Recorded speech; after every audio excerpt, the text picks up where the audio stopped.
At one point, I was public enemy number 1. Now I'm probably public enemy number 11. Whether I'm found innocent or guilty is going to affect nations. It's going to affect how justice systems are perceived internationally. 5 or 6 years ago, JK and I actually had some disagreements, but it looks like she's finally come to senses and reason. Unless Taylor Swift starts going to jail for everyone who crashes a car with a Taylor Swift CD in, everything that's happening to me is unjustified. Do you believe in gender equality? That's a trick question. No, it's quite... It's a trick question. It's fine, sir. It's fine. I've been around the block. If I was telling men to put a wig on and become a girl, I wouldn't be going through any of this legal trouble. Not a single drop of it. And here I am, a beacon of success. Brilliant. Tall, strong, smart, and funny. So it can be done. And humble. Hello and welcome. I'm Riz Khan. There can be few people in the world today who divide opinion as deeply as the British-American influencer Andrew Tate. To his supporters, and they number many millions on social media around the world, he is an inspiration, a motivator and a truth teller, a courageous voice who's unafraid to speak loudly about money, masculinity, and what he calls the matrix, an unseen elite that he believes seeks to control the masses. To Tate's detractors, he's at best a loudmouth millionaire who spouts crackpot messages to expand his social media-based fortune, or even a dangerous zealot peddling misogynistic theories to an eager audience of young men, with dangerous consequences for the next generation. Either way, Andrew Tate's message is getting through to his audience. Schools from London to Sydney are facing an uphill battle to counter what they regard as his harmful impact on students' opinions on gender issues. Raised in a low-income family in England, Andrew Tate is a former professional kickboxer who made money through online businesses, including webcams, that have been questioned as potential avenues for trafficking and exploiting vulnerable young women. Well, Tate converted to Islam a couple of years ago, having been raised as a Christian, and then later declaring that he was an atheist. Today, he's under house arrest along with his brother Tristan, awaiting trial in Romania, facing charges of rape, human trafficking, and forming a criminal group to sexually exploit women. And last month, the Romanian court agreed that after the trial takes place, the brothers can be extradited to the UK on additional charges of sexual aggression dating back more than a decade. Well, the Tate brothers deny all charges. I travelled to Bucharest to question Andrew Tate about the charges, his views and his faith, as well as the prospect of a life behind bars. Nothing was off the table as we discussed truth, fake news, and the new role of role models in this, the first of a two-part interview. Andrew, thanks for making the time. Thank you. Now, you're awaiting, as we talk, you're awaiting trial here in Romania. What's the latest on that? Yeah, it's going to take a while. It looks like the Romanian judicial system often takes years to come to a conclusion before they eventually say I'm innocent. So the system it put me in jail for 92 days, and then I was released. Under Romanian law, I could have been kept longer, so I guess I'm happy about the fact that I'm free. I'm very sure of my innocence, but it's a long process. And in many ways, I thank God for giving me this experience, because when you grow up as a young man, you dream of being an explorer, an adventurer, being monumentally successful and having a bunch of money and fast cars and seeing the 5-star areas of the world. But perhaps if you want to truly explore the map, you also need to see the other side of it all. And I'm glad I grew up in a humble background and a humble beginning. And I'm also glad that I got to experience a Romanian jail cell and the Romanian judicial system. So it's God's plan. Well, you did say there's not much justice in Romania. Doesn't that kind of taint your position? Is there much justice in the world? Do you trust an American court nowadays with some of the decisions they're making? Do you trust a British court with the decisions they're making? What is a court? What is law? It's the interpretation of words which were written a long time ago. How can different judges come to different conclusions based on the same law? Why does the lawyer you hire even matter if the law is fair? Yeah, but I'm saying you're waiting their verdict here, so suddenly you've pointed the finger at them too. Well, I think that when you understand the world, you understand that nothing in life is certain that involves people.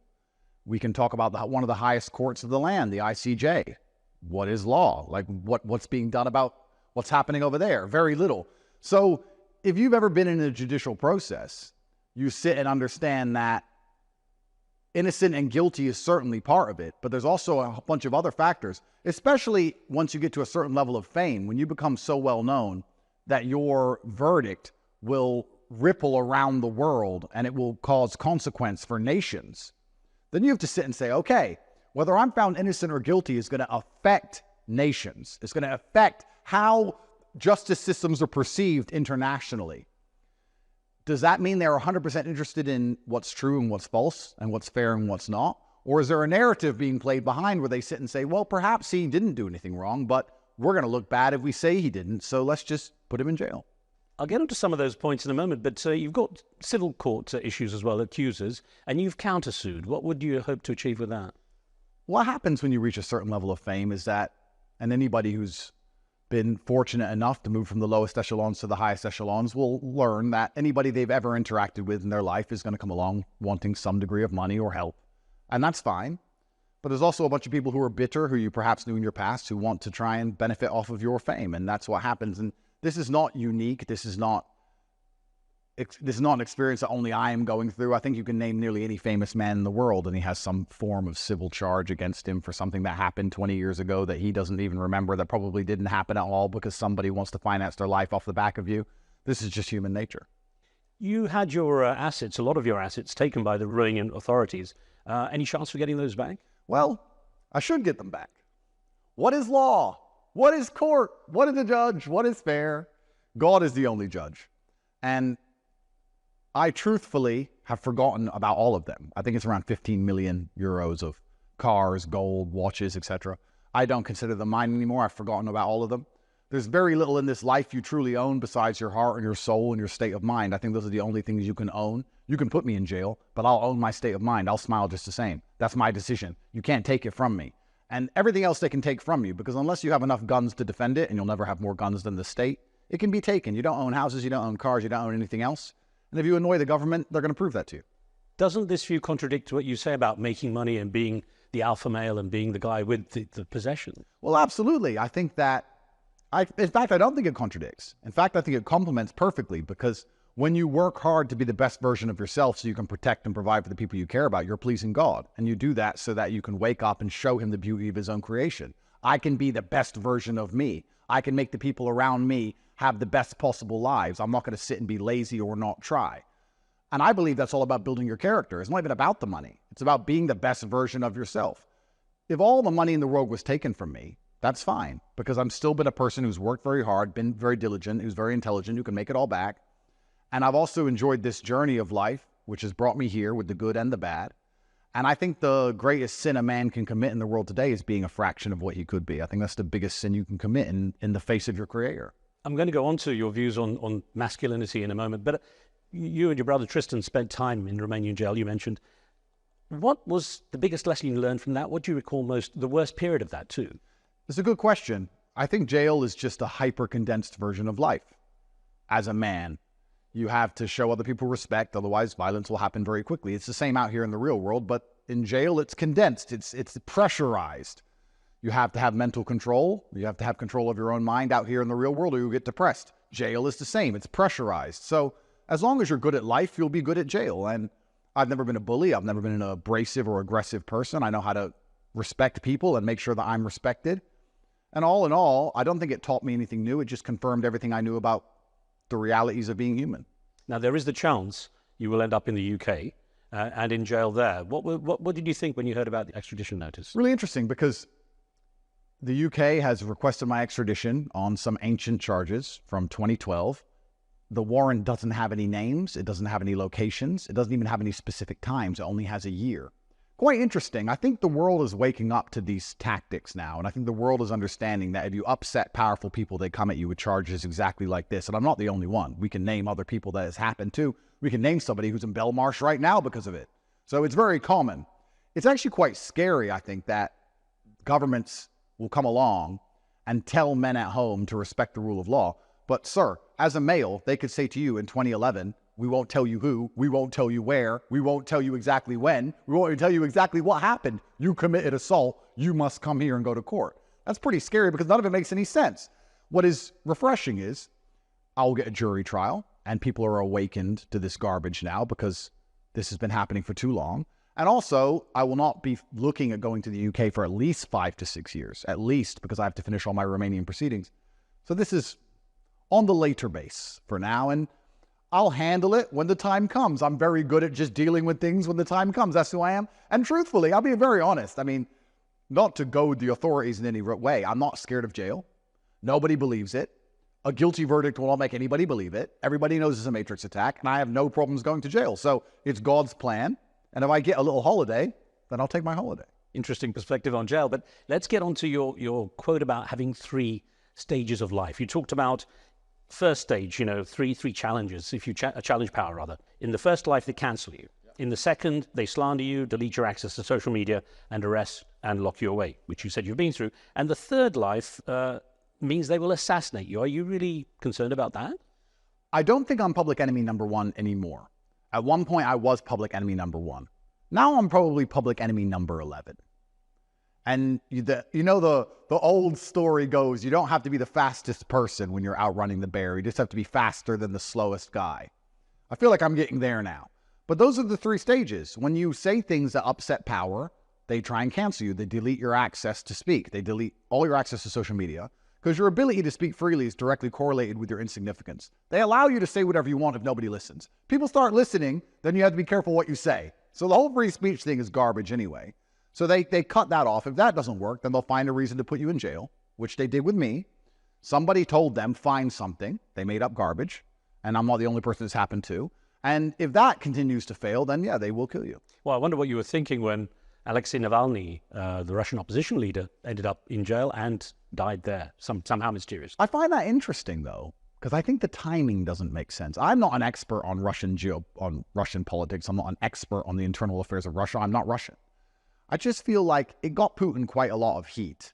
And I don't feel like it was an ample time for him to just commit an assassination. He was under enough heat. He had enough things going on. He just did the Tucker interview, I believe. In fact, a lot of people in the West have respect for Putin now, maybe not amongst the elites, but amongst the general populace because he's nationalistic and he's very competent, which is something we're lacking in our leadership. It just didn't make sense for him to do a bad guy thing. The guy was already in jail. I understand he died from complications of the vaccine. That's what I understand, but perhaps I'm wrong. Who knows? Well, there was also, a number of people who've undergone similar situations in Russia. So, I mean, maybe that's a different thing. No, I'll move on, though. Let me ask Russia's Russia. Yeah, no, Russia's Russia. I mean, every country has its own way of dealing with things, right? And nowhere's perfect. But I just think it's kind of hypocritical to us in the West. We look at all these other countries and we say, look, you can't speak over there. Oh, look what happens when you challenge power over there. Well, look what happens when you challenge power over here, my friends. Let me ask you about you talked about jail being kind of a reset for you, a little holiday, I think the way you described it. Yeah. What is your fear, though, of actually having a long term in prison? I mean, do you fear of dying in jail? I don't operate in the realm of fear. I genuinely don't operate in the realm of fear. I have absolutely no fear of going to jail in Romania or England. I have no fear at all. I know I'm innocent. The world knows I'm innocent. Everybody knows this is a matrix attack. The idea that, and I can prove it's a matrix attack. I can prove it because would ancient charges from 13 years ago be trumped up and tried to press against me if I wasn't famous, if I was a normal person? Well, of course not. It's because I'm famous and they're trying to prove a point. They're trying to damage my influence. They're trying to damage my reach. The girls or whoever these people are, if they exist at all, want money. All of this is happening purely because of my fame. If my fame was in the hands of the establishment, if I was working for the MSM, like these other people who work for the BBC who've been caught being sexual predators, well, then it wouldn't be on the news. They're only doing it against me because I'm against the establishment. The whole thing's a matrix attack. It's all made up. And when you ask me on my deathbed, whether it's in jail or it's out here in freedom, are you glad you didn't sell your soul and fought against power for what you knew was right, even though they put you in jail? My answer is going to be yes, of course. I don't care about a big house and a bunch of cars. That can be taken from me anyway. But I care about looking in the mirror and knowing I'm the man I said I was. So I'm going to say what I believe. And if they want to put me in jail for it, then they can put me in jail. On a personal note, you and your brother, Tristan, were denied compassionate leave for when your mother, Eileen, was ill over Christmas. First, your thoughts on that and how it affected your relationship with her. It's very interesting, this whole legal system, the whole legal process. It is very interesting because, like I said, you stand before a judge and you said, my mother's had a heart attack. Can I go see my mother? Here's the papers. She's had a heart attack. She might die. I haven't been able to leave this country for a year and a half. Can I go see my mother? And the judge will look at you and go, no. And it is what it is. I mean, I don't know what to say beyond that. It's a very interesting scenario to be in. And this is where we go down to what's law, what's real, because there's a lot of judges who would have said, yes, that's perfectly legal. There's a bunch of judges who say no, it's not legal. You have one lawyer who says, this is illegal, they can't do this. Another lawyer says they're not supposed to do it, but they do it all the time, they get away with it. All of it is just words. Yeah, and when you look at it, it's not just the legal system. You start to understand this entire world is just people walking into rooms and saying things. Government are just people walking in a room and saying stuff. An education system is just people walking in a room and saying things. The legal system, the medical system, just a bunch of people chit-chatting. So how it all plays out, I don't know. You talk a lot about they. They will get you, they will come after you, they have a mission against you, for example. And you refer to the Matrix, kind of an elite group of people who have an agenda and work together. I mean, is that really possible? Or is it just simply a great phrase, the Matrix, and a way to kind of dismiss those who are challenging you and your views? No, I think it's very clear that this world is run on deception. I think it's very clear that there are power structures which are designed to enslave the minds of people so they'll continue to allow their bodies to be enslaved. I think it's very clear that there's people who can't afford to eat anymore and inflation's out of control and the standard of living is declining and crime is off the charts, and they just try very hard to pretend that's not true with their various mechanisms of control. And powerful people have always wanted to exert control. And when I fight against or resist these things, I want the world to understand that I don't even take it personally. Even though they've put me in jail, I don't take it personally. I have 110 people who work for me. If one of them was particularly troublesome and disagreed with everything I said and didn't listen to me, I'd fire him. So if you run a country and you come along with your lies and your narratives because you want to profit or you believe it benefits you geopolitically, and you want to sit there and lie to the population, and the population believes it, and then there's this one guy, this top G guy, who's saying, no, this is a lie, and everyone's starting to pay attention to him, well, then you're going to do something about it. Anyone who doesn't understand that's how the world works must live in some fairy tale land.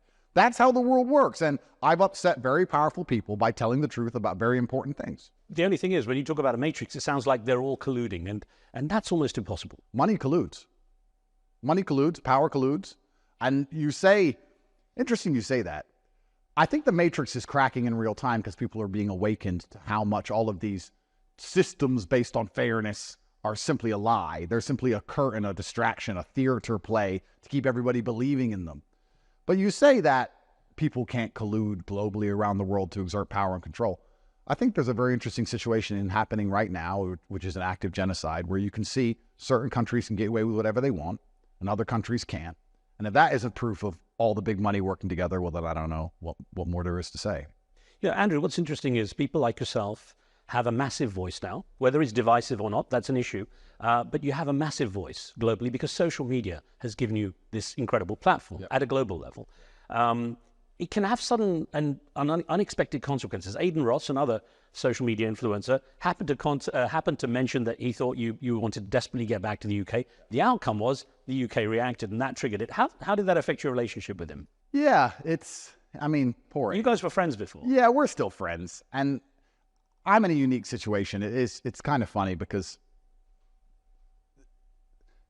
this whole Aiden Ross thing, I'm not entirely sure that triggered the arrest, but you don't know. I'm very sure the Romanian state is extremely personally invested in my case. I'm very sure they understand their reputation's on the line. They're very afraid of anything going wrong with this judicial process. But I'm here for the long haul. I'm not going anywhere. I'm going to see it through to the end because I'm not afraid of them.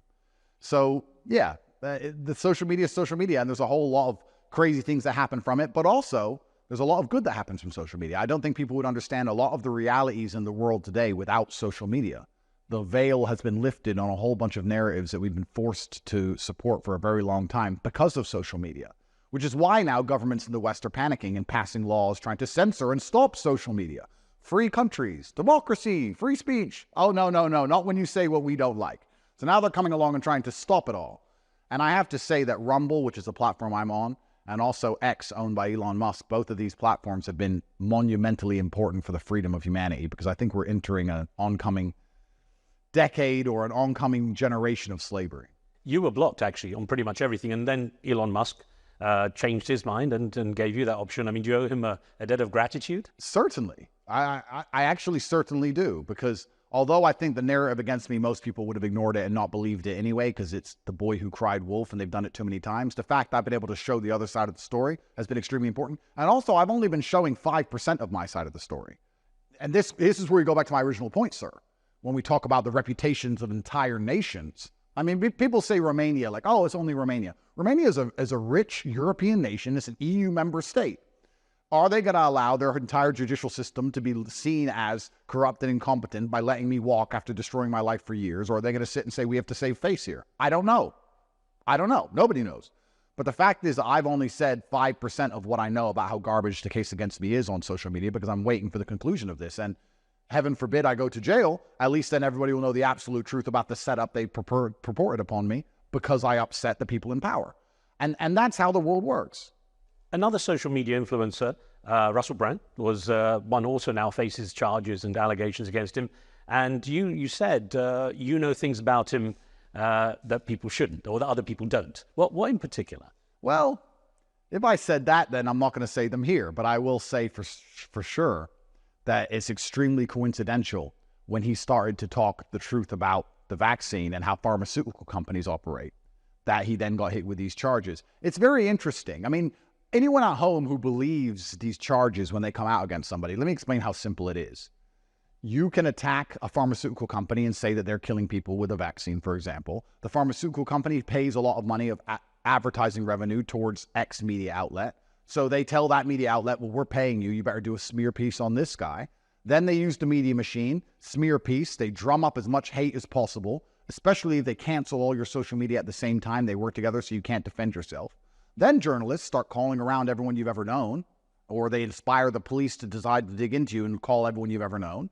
And if they call 2,000 people who you used to know, they try to find a crime. And especially when crimes are so subjective now, especially in the West, right? And emotional coercion. So when police call 2,000 girls or 2,000 men who you used to know across a decade and say, did he ever emotionally coerce you? And they'll say, well, what does that even mean? And the police will say, well, convince you to do something effectively. And she'll be like, well, he asked me nicely to bake him a cupcake. I guess that's emotional coercion. Before you know it, you got a UK extradition warrant, and they're telling you in 2012 you were emotionally coercive. It's all a scam. It's a scam. And anybody who is sitting at home who believes any of these charges, which seem to always appear against powerful men who speak against the system, need their heads checked. Although the charges aren't exactly about baking cupcakes. Oh, well, the charges are about a bunch of, again, subjective, garbage things. Emotional coercion, and I don't even know what my charges are. I haven't even been charged, sir. The UK government has not charged me. CPS has not charged me. They've just said in 2011, he told a girl to bake cupcakes. Regarding Russell Brand, one of the things is that for a long time, you said for a long time, Russell Brand was the establishment of the Matrix himself. Well, he was part of the mainstream news. Yeah, of course. So, well, why would they go against him then? Well, because he stopped being for the mainstream news. He worked for them, and he was all over TV, and he was dancing with all these girls, and he had all these girls around him, and they seemed to very much enjoy his company. And he was famous, and he was on Channel 4, and he was doing Big Brother, and he did all these amazing things. And then he stopped working for the MSM. He stopped, decided to start telling the truth. I believe he found God, and he changed his life, and he sobered up and started telling the truth about certain narratives, and all of a sudden, he's a criminal. Funny. Strange coincidence. Is all the MSM, the mainstream media, that bad? I don't think they're that bad. Well, sorry. Let me correct myself. Most of them are. But when you say bad, is a snake bad? Is a tiger bad? When a tiger kills an antelope and rips his throat out, is it bad, or is it just being a tiger? The MSM is just being the MSM. They have their interests, which is either money or a narrative from a government, which they're told to enforce. The BBC is told by the British government what they want the people to believe. They are funded by the British government. If you're not funded by a government, you're funded by advertisers. You follow the money. You do what the money wants you to do. And that's the goal. I don't even see it as bad. I'm just realistic about how the world works. I'm not a fantasist. A tiger is not bad for killing an antelope, and the MSM isn't bad for lying. It's just their job. So is social media the antidote? It can be. And it looks like it's doing a pretty good job so far. It's certainly, like I said, lifting some very important veils. But how this ends, I'm not sure, because as the matrix cracks, as governments and as these huge, powerful banking institutions and all these people who control the money lose their ability to blanket control narratives, there's going to be a lashing out. And I feel like we're getting there now with certain legislation being passed. I think Scotland passed one 2 days ago. A lashing out is going to come against people who speak the truth. And a lashing out, I'm a victim of it myself. So it's kind of interesting. We've cornered the tiger of lies. And when you corner a tiger, they get extremely vicious. And we're going to see what happens next. It's interesting you raise Scotland because J.K. Rowling, the author of Harry Potter, now herself has been the target of this. Now, I wonder how you regard that case. Yeah, J.K. and I have actually had our disagreements. it was 5 or 6 years ago. JK and I actually had some disagreements, but it looks like she's finally come to senses and reason. I think we disagreed on depression. But for a while, she tried her very best to pander to these psychopaths who believe that a man isn't a man and a woman isn't a woman. She was walking the liberal line, as I understand. And it's very much like appeasing an alligator and hoping it eats you last. And eventually she's realized you can't appease these psychopaths, and their parameters keep expanding and their insanity keeps growing. And eventually she said, no, enough is enough. And she's standing up and she's telling the truth and she's being brave. And for that, I commend her, because that's exactly what we need more of.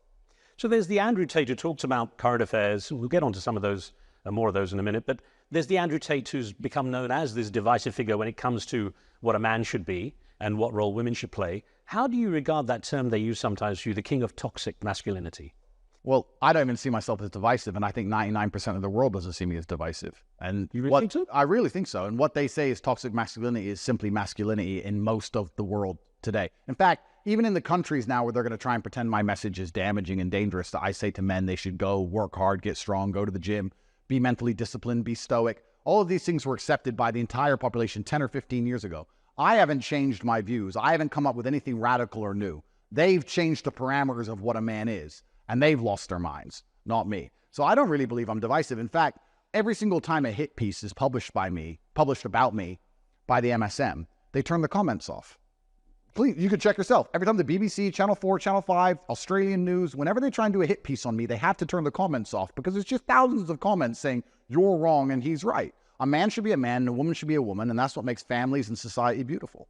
I'll get into that in a minute, but I mean, there are lots of people who love you. There are lots of people who hate you. So that is divisive, isn't it? Well, I don't think you would have ever achieved anything in the world if you don't have certain people who hate you. That's fine. And there can be a contingent of the populace who hates me while I still remain eternally correct. I'm still right. That's fine. I mean, it's fine. And you could be the best thing in the world. It doesn't matter what you are. You can be a Ferrari and someone will hate you because you're too loud. I know what I'm saying is true. I know my message is overwhelmingly positive. I know I've had a massive positive impact on millions of people's lives. I know that in the end, as this arc completes and my innocence is proven, there's going to be a lot of people who have to apologize to me. If somebody wants to sit in their bedroom crying their eyes out because I said something they find mildly offensive, well, then I guess that's their problem. Do you think there's any chance that you may have also had a very negative impact on many people's lives? It's interesting you say that, because I think if you actually want to be a professional, and like I said, I've analyzed all these things very non-emotionally, I think it's impossible to say anything positive doesn't have a negative impact under the right circumstances. There's no light without dark. Water is positive. You need water to live. You can drown in water. Music makes people happy. Yes, you can listen to music, you can feel happy, you can enjoy a party. It also sings about doing drugs. People become drug addicts. Like, I would like to believe my message is overwhelmingly positive. I tell people to train, to work hard, to make as much money as possible, to be stoic, etc. I'd be a liar if I couldn't sit here and say, well, I've convinced 100 million men to go to the gym and one of them dropped a dumbbell on his foot. Well, maybe, perhaps. I mean, but what can you do? You have to speak in generalities. Exceptions don't disprove the rule. My law, the things I'm saying are generally good things, and the rules are generally good. So for them to come along and attack me as they do, this is what's so disingenuous about the mainstream media, because this is exactly what they do. I'll teach men how important it is to be strong, go to the gym, and look after themselves. They will then see thousands of kids go to the gym and work hard. They will then find one kid who goes to the gym who's maybe autistic, maybe he's not socially well conditioned, maybe he had bad parents, who knows, who starts walking around the school saying, I'm strong, and bumping into people. Then they'll say, Andrew Tate did that, and they'll attack me. That's as asinine, that is as foolish as waiting for somebody to crash a car and see that they were playing a Taylor Swift song and start saying that Taylor Swift fans crash cars. Because most people listen to Taylor Swift and don't crash their car. So the whole MSM narrative against me is completely disingenuous. The thing is, I don't think the divisiveness comes from saying to men, get fit and be... But it actually does, sir. And I apologize to interrupt, but it actually does. Australian news only the other day published some complete garbage about some female teacher who had to quit her job because she didn't feel safe in the classroom because the boys thought that it was a man's job to be strong. Masculinity is under such attack now that it is an act of resistance and rebellion to tell men to train and get strong. You can sit and say, telling men to be strong isn't why they attack you. Yes, it is, because when you tell men to be strong and have principles, they resist the slave programming. I'm telling men to make their own money and to get strong physically and to protect the people they care about and to say no to the programming. That's what they don't like. If I was telling men to put a wig on and become a girl, I wouldn't be going through any of this legal trouble, not a single drop of it. If I was trying to convince men to castrate themselves, I'd be fine. But when I say, no, you're a man, you have to protect what you care about and stand up for what you believe in, no, then you're a problem. And it's a problem because they're trying to enslave all of us. And I don't think anybody at home actually understands where this AI tech and where the world's going. They're trying to enslave all of us. And when you come in as a conquering army, the first thing you do is you destroy the warriors. It's always been the same. You kill all the military-age males so that you're left with eunuchs, young boys who can't fight back, and girls. And they don't want men who listen to me or men like me because they know we would rather die. And they don't like it. Should men listen to you when you say that you can have as many children as possible, that if you have at least 10 children and 4 wives, you're a pussy bitch, I think you said, and genetic failure? I said, no, this is a very good question. And again, we look at, sometimes I say things in hyperbole or I say things sarcastically for comedic effect. I do believe that children are extremely important. I do believe a man should have kids. I do believe we need families. I do believe the Western world needs more children. In fact, the Western governments themselves believe in it. That's why the populations are declining and collapsing. That's why we have to import people from all around the world because nobody has kids. I believe a man's duty is to have children with the woman he loves, absolutely. If he loves more than one woman and he wants kids with all of them and they're all happy, consenting adults, I once again condone that. I think that a lot of the people running the world is strangely coincidental that none of them have kids. Have you ever actually looked at the people in the Western world, the people who are in charge of us, none of them have kids? Isn't that weird? Wouldn't you want to be like 65 and have no kids at all and just aim for the control of the entire population and to try and starve everyone to death? I don't know. Anyone without kids, I don't trust, and I'll stand by that. Some of the studies show that the reason the child production rate, if you like, has diminished is because people are trying to do the other side of what you say, make money and be successful. I'd agree with that study. I would agree that the reason people are now not having as many children is because they're chasing money. But I wouldn't say it's necessarily down to the fact they want to be overly ambitious. I think they're chasing money because their government has destroyed their ability at living a fair and free and semi-comfortable life on any kind of normal wage. So when they inflate the currency to the moon, and when crime gets out of control, so you need to move to a more expensive house, and when your living standards collapse, of course you're not going to be trying to have kids because you're trying to pay your bills, and the government's done that on purpose. Very few governments are actually making initiatives directly aimed at trying to promote people having children. Hungary's done it. South Korea's just recently done it. But most of the Western countries' answer is just to open the border. But does that make them genetic failures? I wouldn't say, well, let me answer this carefully. If you fail to pass on your genetics, you have failed. Some can't. Why can't they? I mean, it could be genetic. Well, of course. I mean, but is that failure? Is that failure or misfortune? That's very misfortunate. But if you're a man and you're alive for 80 years and you don't manage to have children at all, and not because of some misfortune, again, exceptions don't disprove the rule. We're not talking about people who are incompetent in some way. We're talking about people who can do it and don't do it because they're too busy trying to get a promotion at some corporation. Well, I think that's a failure. I think children are the most important and beautiful thing on this planet, and they should be your priority in all ways, yes. I know you say things for comedic effect, it's sardonic and so on, but there are so many young, impressionable minds that listen to you. Oh, how much responsibility do you feel today? I feel massive responsibility, and I think that a lot of the things I say that have been used against me, I said 10 years ago when nobody knew who I was, and it's kind of unfair for me to make a video that gets 60 views 10 years ago, and now I'm the most famous man in the world. It's going to be used against me. Of course, now I understand that with my massive power comes massive responsibility. I have to be a lot more careful how I say certain things because a lot more people will listen. I respect all of that. However, once again, this is uniquely used against me. Why not correct them? Why not correct them now and say, look, 10 years ago I said this, I don't believe this to be the case anymore, I think that this and this should happen. Well, I've done that, but I've done that for all the important ones, but I've also done thousands of hours of interviews, and also in this sliding scale, this never-ending tapestry of constant offense. A lot of the things I've said to you right here, right now, there's going to be people who take massive offense to it, and there's going to be someone else who's upset, some nobody, and I'm not really in the business of sitting down, apologizing to faceless nobodies all day long. People make these Twitter accounts. They have no fans, no followers, no face. It's anon. Or the MSM quotes an anon source. All this is just made up imaginary. Or people who have no relevance in society. And they sit there and say, Andrew, you offended me. Well, guess what? The world is harsh. The world is hard. You're going to have to get over it and live your life. You don't have to read what I say. You don't have to listen to my videos. I don't care that you exist, if you exist at all. So you can just move on. I'm really not in the habit of sitting down and apologizing to a bunch of insignificant people. I'm not going to sit here and dedicate my life to trying to make those people feel better. I'm not thinking about the insignificant ones. I'm thinking about those who are your genuine fans, for whom everything you say is like the word of God. Well, my genuine fans aren't stupid, right?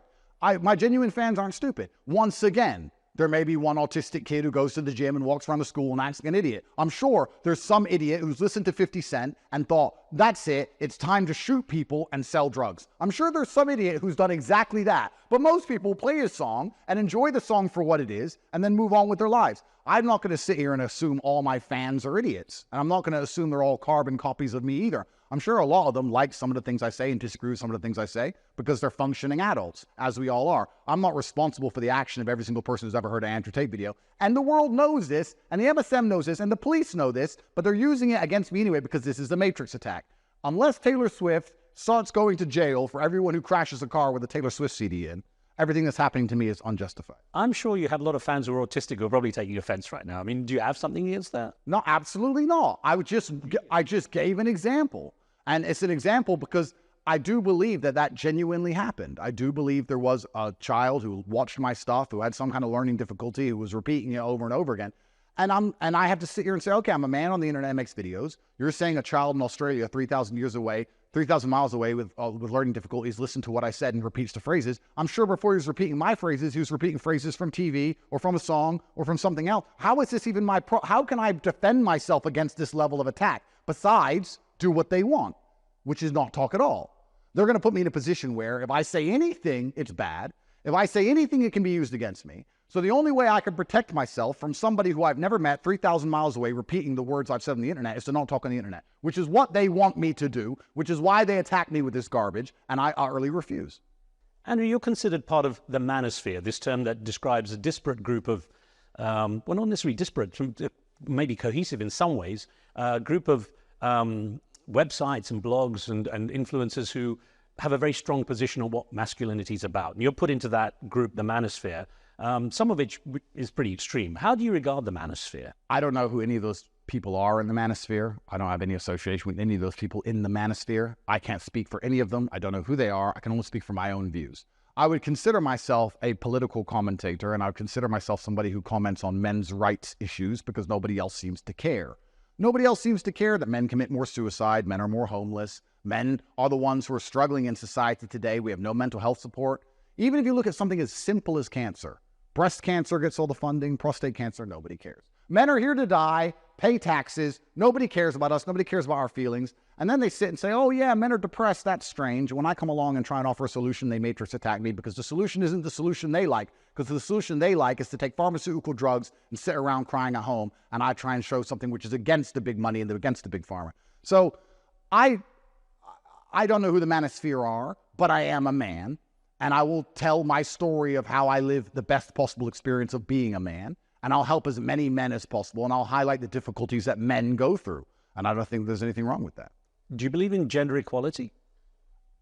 That's a trick question. No, it's quite... It's a trick question. It's fine, sir. It's fine. I've been around the block. That's a trick question. I believe the genders are different, but equally important.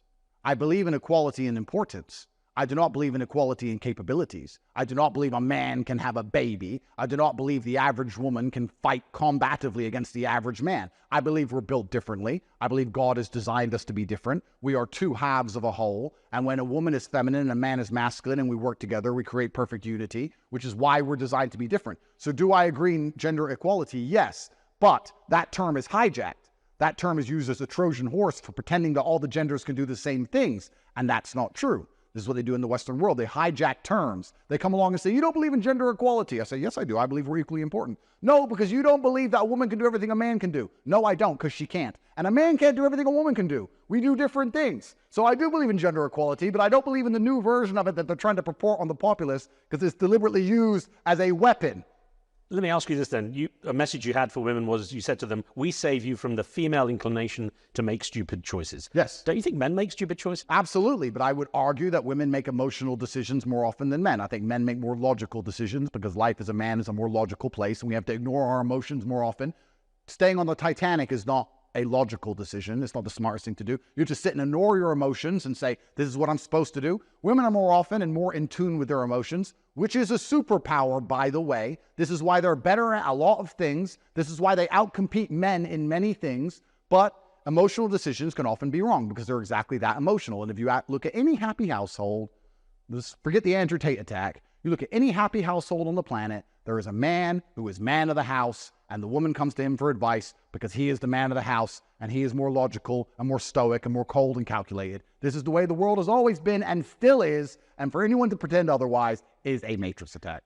It is very much a generalization. I think there are very many strong women. And I noted that you said about the lack of the man in the house. The disciplinarian, the person in charge, is responsible for society's ills, knife crimes.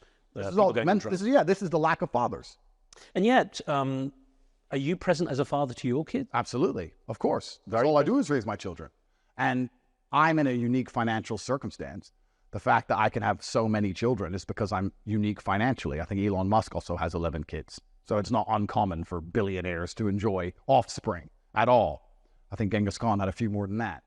But this is common. But yeah, fatherlessness is the biggest pandemic. And when you say fatherlessness, I don't just mean a lack of man in the house. I mean a lack of man of character in the house. If the man is in the house and he's just soppy goo, well, then he's not going to do his job, is he? But if the man's in the house and is showing the benefits of discipline and hard work and taking the long road instead of shortcuts and doing the right thing because you're supposed to do the right thing as opposed to doing how you feel and ignoring your emotions and acting how you're supposed to act, well, then you're going to have a better society. So yeah, fatherlessness and lack of masculinity is what the society is suffering from. We need more masculinity in society, not less. And the fact they attack me and try and get rid of me is somehow toxic, and to move everything into this feminine frame of feelings and maybes and take depressive drugs when you feel sad and it's all going to be okay and men should be more in touch with their feelings. All of that is why we are the way we are. Now, I don't normally bring personal stuff into my interviews. I'm very much there to hear the story. But I grew up without a father, and I would say my mother taught me the right things too. She taught me what the right things were. Yeah. And I wonder, surely women can also play that role. Absolutely. Mothers are extremely important. I mean, you say a lack of father, but in this case, the right kind of mother, or a mother who can be strong. I would agree with you, but exceptions don't disprove the rule. If you were to look statistically, most males, who are from a single mother household are more likely to commit crime than from a dual parent household. What's interesting is, my mother and father split up at age 9, and I spent all of my teenage years without seeing my father. And here I am, a beacon of success, brilliant, tall, strong, smart, and funny. So it can be done. And humble. So it can be done. But we have to talk in generalities. And in general, if you have two parents at home, it's better for the upraising, especially of boys, because boys commit a lot of the violence in society today. And this is another thing I want to make very clear. When we try and feminize men, which is what they're trying to do, they're trying to feminize men. They imagine these soft, eunuch version of men who sit at home and cry all day, and that is perhaps true. You do get some versions of men who act that way. But when you feminize a lot of other men, what you do is tell men to act on their impulse and act how they feel. And that's why you get crime. Murdering somebody is an emotional decision, as is rape, as is all these terrible, heinous crimes that happen. There are men with no emotional control and no self-control, told by society to act how they feel, expecting them to walk around talking about rainbows and butterflies all day. And instead, when someone makes them mad, they pull out a blade and stick it in his neck. So the whole thing is garbage. They're destroying society by destroying masculinity. Andrew, isn't there a range, though? I mean, you're suggesting a man can't be emotional. And yet you say you're an emotional man sometimes. No, I'm not suggesting they can't be emotional. I'm suggesting they should have control over their emotions. We should feel emotion, and we should control them. A man should feel angry when it's time to feel angry, and he should control it. As with sad and everything else, there's a time you must simply perform and do the right thing. Just as the men on the Titanic felt fear and ignored it and went into the water to save the women and children. This is the bottom line of masculinity since the dawn of human time, is to do what you're supposed to do because you have a duty, not to do how you feel. I'm sure the men in the trenches didn't feel like running over the top, but they had to because they were supposed to. That's what being a man is all about. And men should be waking up in the world today and say, I have to perform and act this way. I have to go to the gym even though I don't feel like going to the gym. I have to make money even though the economy is bad. I have to protect and provide for the people I care about. I have to do the right thing irregardless of how I feel. And the reason this is so important is because a small contingent of men do think this way. And you as a man will never be able to outcompete the people who do if you're going to act on feelings. If you're only going to go to the gym when you feel like going to the gym, you're going to constantly lose to the person who goes to the gym irregardless of how he feels, because he's there every day. And it's a very competitive world we live in, especially for men. And there's have-nots and have-yachts, and it's getting worse. The rich are getting richer and the poor are getting poorer. And if you're a man waking up in the world today in a normal life and you want to be anywhere, you have to be prepared to go against killers like me, with billions who work 18 hours a day every single day, who don't have a day off, in jail, out of jail, doesn't matter, want more. And if you're going to compete against me, you don't have time to sit around being sad, or you'll perpetually lose. And that's you're going to be a reality. You're going to be a loser. That's what's going to happen. What if people don't want to compete with you at that level? What if they don't want a yacht? That's They can fine. still be happy. That's fine. Of course, and they can still be happy. That's their decision. But if they sit at home wanting a yacht and not having one, well, then they have a problem then, don't they? It's interesting, for a lot of people, the dichotomy of your life is an interesting one.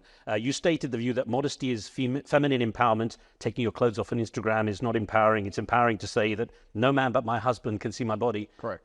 And yet, your past, this contradicts your past, where you had women on webcams. Correct. And this is what you're accused of to a large degree. Well, accused of it's not a crime. So put it. No, I mean the sense that, that contradicts, and especially, and we'll talk about you becoming a Muslim, but it contradicts your faith. Absolutely. And that's the beauty of life.